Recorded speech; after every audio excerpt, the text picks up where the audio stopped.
increasing those numbers up to 5% is really important and will be a really major step in terms of strengthening Taiwan's defense and resilience. So I think that's an appropriate target over the next several years, and Taiwan ought to keep shooting for that.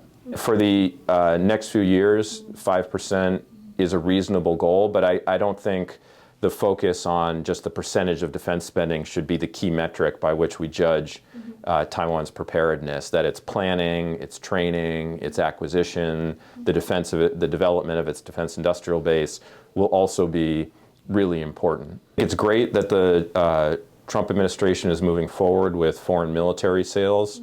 That being said, during the previous administration, we had an approach that we called an all-of-the-above approach in terms of supporting Taiwan's defense, and that included not only foreign military sales, but also foreign military financing for Taiwan, which we had used for the first time, as well as presidential drawdown authority, which we had used for the first time for Taiwan.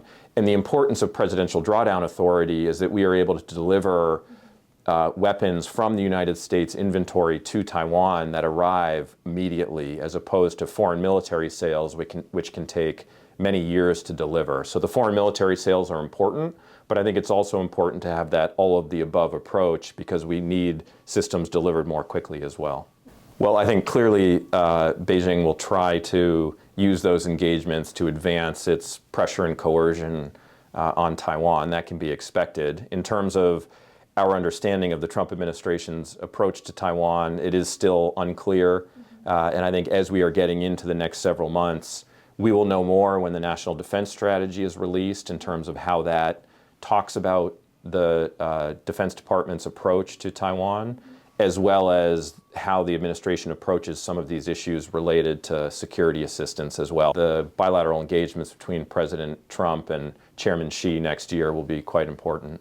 Trump himself has sent mixed signals about his approach to Taiwan. I think on the one hand, he has spoken about Taiwan as very important to the United States economically as it relates to semiconductors and supply chain issues.